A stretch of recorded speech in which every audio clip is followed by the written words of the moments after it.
The American Revolutionary War, the basics. The American Revolutionary War began from April 19, 1775 to September 3, 1783. The United States is widely known today, but how did it originate? How did it become its own independent country? Let's start with basic background information.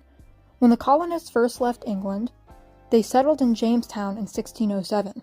And America didn't always have 50 states. They originally had 13 colonies.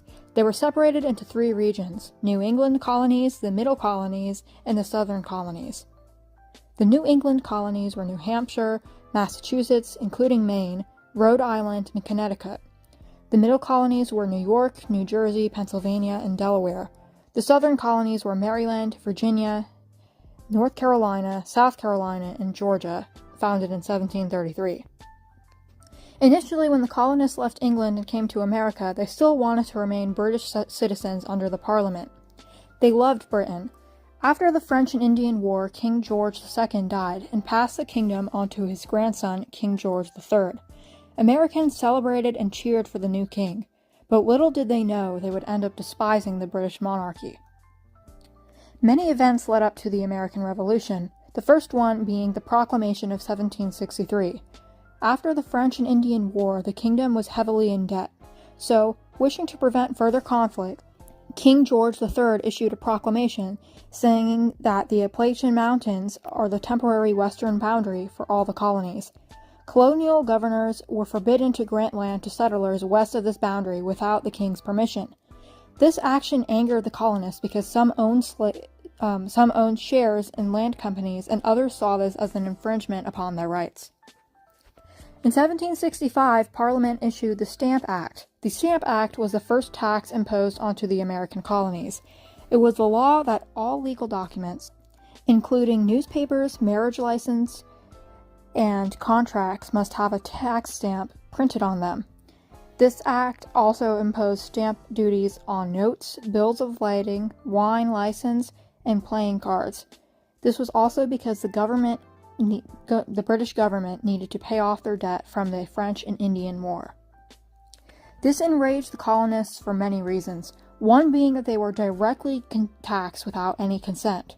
The now popular phrase, "no taxation without representation," was used.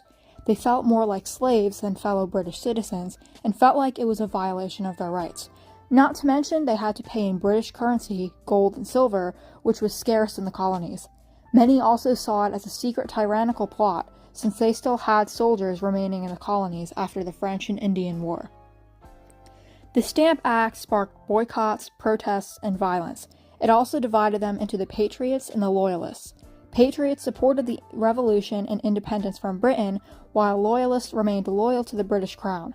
Loyalists were often called Tories, Royalists, or King's Men. Since British merchants were negatively affected by the boycotts of British goods by colonists, the Stamp Act was repealed on March 18, 1766. Americans celebrated. However, on the same day, Parliament passed the Declaratory Act. The Declaratory Act was when Parliament stated it could make laws for the colonies in all cases whatsoever, opposing the no taxation without representation. In 1767, the Townshend Act was passed. The Townshend Act put taxes on glass, lead, paper, paint, and tea imported into the American colonies to pay British officials and assert authority after the Stamp Act protests.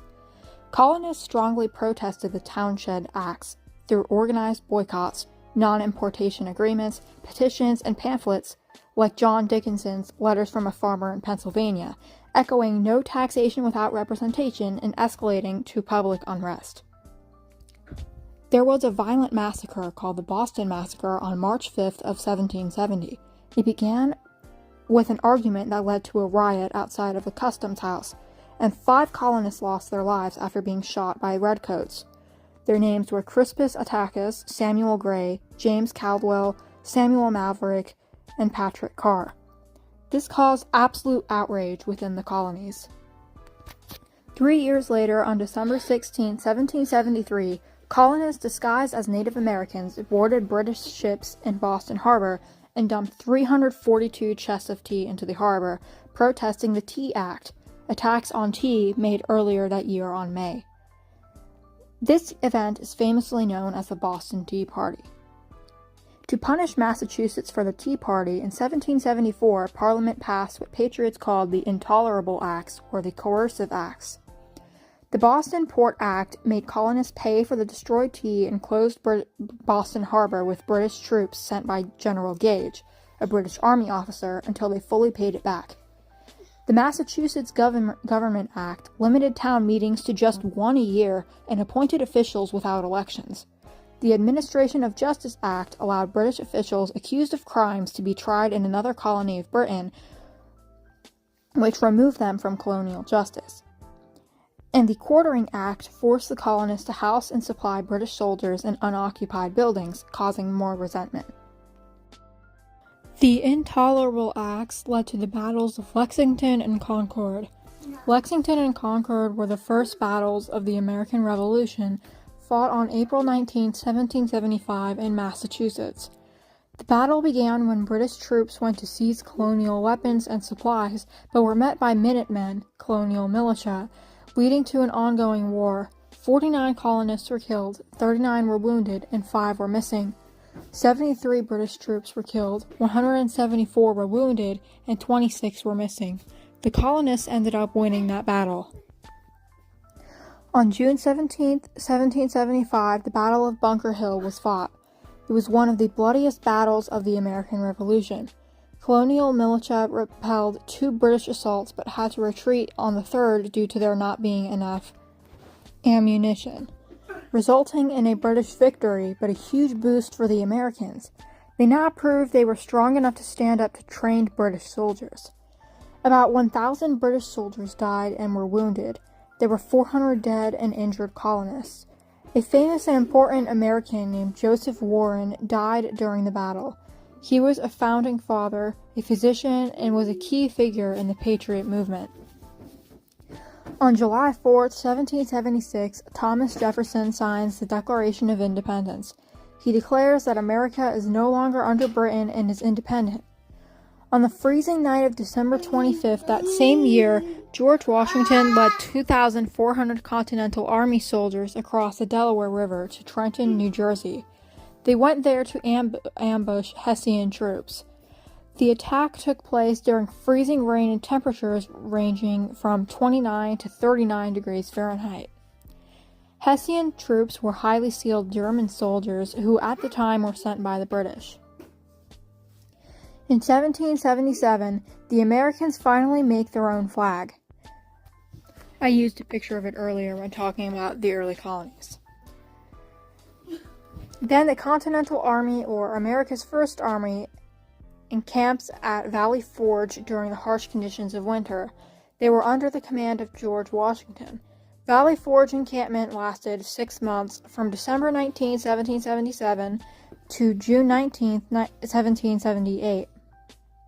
2,000 to 3,000 Continental Army soldiers died at Valley Forge during the brutal winter, not from battle but primarily from disease: typhus, smallpox, influenza, and dysentery, starvation, and exposure, with poor sanitation being a major factor in the rapid spread of illness. But it properly trained soldiers and proved that they would be ready to further carry the war for independence.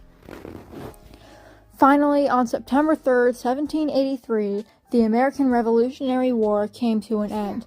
The Treaty of Paris was signed, and Britain recognized the U.S. as its own nation. This agreement was negotiated by John Adams, Benjamin Franklin, and John Jay. Another important thing is to remember some of the most famous founding fathers, those who signed the Declaration of Independence and/or the U.S. Constitution: George Washington, Thomas Jefferson, John Adams, Benjamin Franklin, James Madison, Alexander Hamilton, John Jay, Samuel Adams, Patrick Henry, John Hancock, and James Monroe. Those aren't all of them, but those are the most important ones, usually.